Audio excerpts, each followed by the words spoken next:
அனைவருக்கும் வணக்கம். கன்னிராசி நேயர்களுக்கு நிகழ்ந்து கொண்டிருக்கும் செப்டம்பர் மாதம் 26ஆம் தேதி முதல் அக்டோபர் மாதம் 2ஆம் தேதி வரை உள்ள அடுத்த 7 நாட்கள் என்ன மாதிரியான நன்மைகள் எல்லாம் ஏற்பட இருக்கு, கிரகநிலைகளின் ரீதியாக அமையிருக்கும் சாதகங்கள் என்ன, பாதகங்கள் என்ன, மேலும் என்ன மாதிரியான முன்னேற்றங்கள் எல்லாம் உங்களுடைய வாழ்வில் ஏற்பட இருக்குது. குறிப்பா இத்தருணங்கள்ல கிரகங்களுடைய சஞ்சார நிலைகள் என்ன என்று பார்க்கும்போது ரிஷபத்தில் குரு பகவானும் மிதுனத்தில் செவ்வாயும் உங்களுடைய ஜென்ம ராசியில் சூரியன், சுக்கிரன், புதன், கேது ஆகிய கிரகங்கள் இணைந்து சஞ்சரிக்கிறாங்க. அதுவில் கும்பத்தில் சனி வக்ரகதியிலும் மீனத்தில் ராகுவும் சஞ்சரிக்கிறாங்க. இந்த கிரகங்களுடைய சஞ்சார நிலைகளின் காரணமாக கன்னிராசினியர்களுடைய வாழ்வில் குடும்ப சூழ்நிலை ரீதியாகவும் உத்தியோகம், தொழில், வியாபாரம், கலைத்துறை, அரசியல் துறை, மாணவ மாணவிகள், விவசாயத்துறையினர், பெண்மணிகள் என அனைவருக்குமே என்ன மாதிரியான முன்னேற்றங்கள் எல்லாம் உங்களுடைய வாழ்வில் ஏற்பட இருக்கு என்பது குறித்தான முழுமையான பதிவு தான் இந்த வீடியோல நம்ம விரிவா பார்க்க போகிறோம். அதற்கு முன்னாடி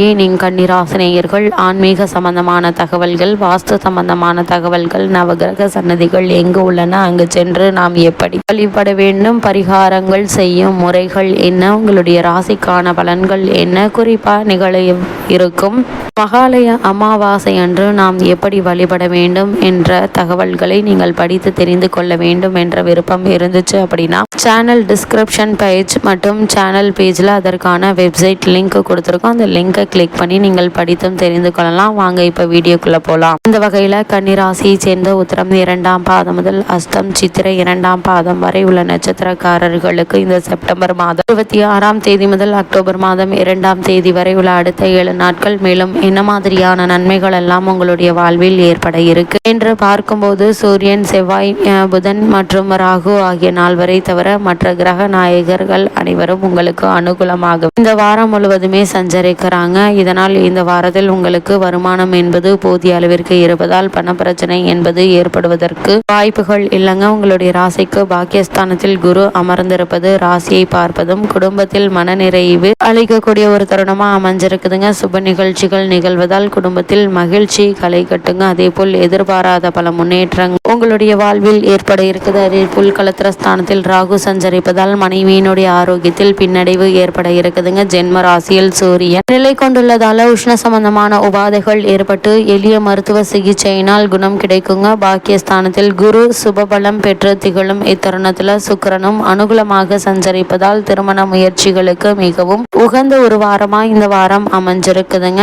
நிறைந்த கணவனே கண்ணீர் விரும்பும் கனவு என பெரியவர்கள் கூறுவார்கள். அதற்கேற்ப இந்த வாரத்துல கிரகநிலைகள் அமைந்திருப்பதால் பெண்ணை பெற்றவர்கள் அதற்கான அதாவது திருமண சம்பந்தமான முயற்சிகளை நீங்கள் தாராளமாக முயற்சிகளாக நீங்கள் நினைத்தவாறே நிறைவேறக்கூடிய ஒரு காலகட்டமா இந்த வாரம் அமைஞ்சிருக்குது. அதே போல் கன்னிராசியை சேர்ந்த உத்தியோகஸ்தர்களுக்கு இந்த செப்டம்பர் மாதம் 26ஆம் தேதி முதல் அக்டோபர் மாதம் 2ஆம் தேதி வரை உள்ள அடுத்த 7 நாட்கள் மேலும் என்ன மாதிரியான நன்மைகள் எல்லாம் ஏற்பட இருக்கு என்று பார்க்கும்போது இத்துறைக்கு சம்பந்தப்பட்ட அனைத்து கிரகங்களும் அனுகூலமான நிலையில வலம் வருவதால உத்தியோகத்துறையினருக்கு நல்ல முன்னேற்றத்தை அளிக்கக்கூடிய ஒரு வாரமாக தான் இந்த வாரம் அமைஞ்சிருக்குதுங்க. உங்களுடைய தனித்திறமையை வெளிக்கொண்டு வர ஏற்ற ஒரு வாரமாகவும் இருக்குது. உங்களுடைய உண்மையான உழைப்பிற்கு நிர்வாகத்தினருடைய பாராட்டுதல்களும் அங்கீகாரம் கிடைக்க இருக்குதுங்க. அதே போல் மேலதிகாரிகளும் சக ஊழியர்களும் உங்களுக்கு மரியாதை காட்டி முழு ஒத்துழைப்பையும் கொடுப்பாங்க. தற்போது நடைபெற்று வரும் தசாபுக்திகள் அனுகூலமாக இருக்கும் பட்சத்தில் பதவி உயர்வு,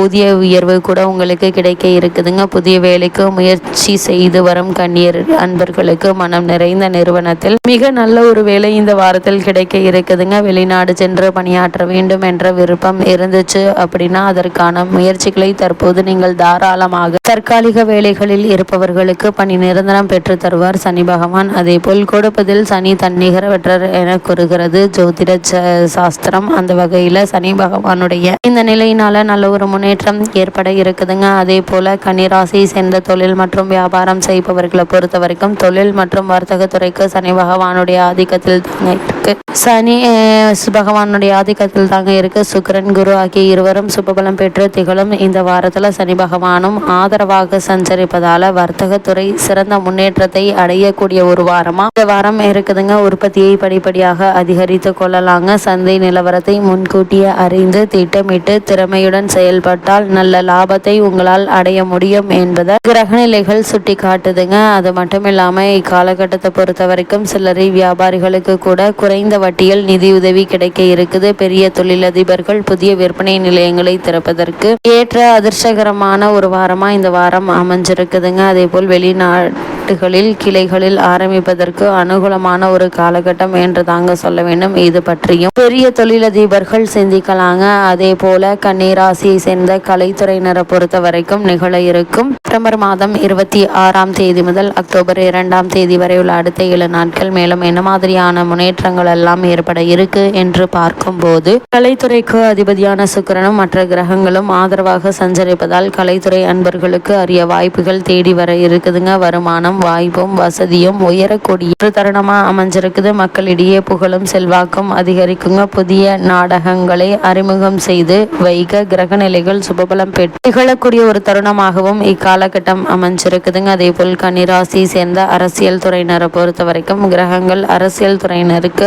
ஆதரவாக வளம் வரக்கூடிய ஒரு தருணமா அமைஞ்சிருக்குதுங்க. மக்களிடையே செல்வாக்கும் மரியாதையும் நம்பிக்கையும் அதிகரிக்குங்க. ஒரு சிலர் வெளிநாடு சென்று வரும் யோகம் அமைந்திருப்பதால் கிரக நிலைகள் எடுத்துக்காட்டுது. உங்கள் மீது வழக்குகள் இருந்துச்சு அப்படின்னா நல்ல முடிவை நீங்கள் இந்த வாரத்தில் எதிர்பார்க்கலாங்க. அதே போல் எதிர்காலத்தில் பதவி ஒன்று கிடைப்பதற்கு சாத்தியக்கூறுகள் உள்ளது. சுக்கிரன் மற்றும் சனி பகவானுடைய நிலை குறிப்பிட்டு காட்டுதுங்க. அதே போல கன்னிராசியை சேர்ந்த மாணவ மாணவியரை பொறுத்த வரைக்கும் இந்த வாரம் முழுவதுமே கல்விக்கு அதிபதியான புதன் உங்களுக்கு ஓரளவு சாதகமாக சஞ்சரிக்கிறாரு. கல்வி முன்னேற்றம் என்பது ஒரே சீராக இருக்குங்க. குடும்ப கவலைகள் படிப்பை பாதிக்குங்க. ஒரு சிலர் ஆசிரியர்களுடைய கோபத்திற்கு ஆளாக வேண்டிய ஒரு நிலை இருக்குது. உணர்ச்சி வசப்படாமல் வகுப்பில் கவனமாக இருப்பது மிக மிக நல்லது என்பதை கிரகநிலைகள் மீண்டும் மீண்டும் உங்களுக்கு அறிவுறுத்துதுங்க. அதே போல கன்னிராசியை சேர்ந்த விவசாயத்துறையினருக்கு நிகழ்ந்து கொண்டிருக்கும் செப்டம்பர் மாதம் 26ஆம் தேதி முதல் அக்டோபர் மாதம் 2ஆம் தேதி வரை உள்ள அடுத்த 7 நாட்கள் மேலும் என்ன மாதிரியான நன்மைகள் எல்லாம் உங்களுடைய வாழ்வில் ஏற்பட இருக்கு என்று பார்க்கும்போது, சூரியனும் செவ்வாயும் இந்த வாரம் முழுவதுமே உங்களுக்கு அனுகூலமாக இல்லைங்க. சுக்கிரனும் குருவும் சாதகமாக இருப்பதால அடிப்படை வசதிகளுக்கு குறைவிருக்காது. உங்களுடைய உழைப்பிற்கும் குறைவிருக்காதுங்க. இருந்தாலும் விளைச்சலும் வருமானமும் நீங்கள் எதிர்பார்க்கும் அளவிற்கு இருப்பதும் கடினம் தாங்க. இருந்தாலும் கடன் வாங்க வேண்டிய அவசியம் இருக்காதுங்க. கால்நடைகள் நல்ல ஒரு அபிவிருத்தி அடையுங்க. அதே போல கன்னிராசி சேர்ந்த பெண்மணிகளை பொறுத்த வரைக்கும் குரு மற்றும் சுக்கிரனின் பூரண சுப பலத்தின் நன்மைகளை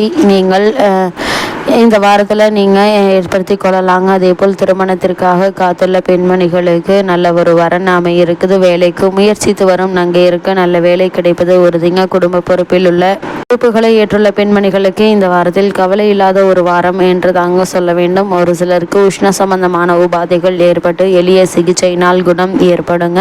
குறிப்பாக கன்னிராசினியர்களுக்கு இந்த வாரத்தில் கிரக நிலைகளின் ரீதியாக கூறப்படும் பரிகாரம் என்ன என்று பார்க்கும்போது, குல தெய்வத்தையும் இஷ்ட தெய்வத்தையும் வழிபடுங்க. எண்ணற்ற நன்மைகள் உங்களுடைய வாழ்வில் ஏற்படும்.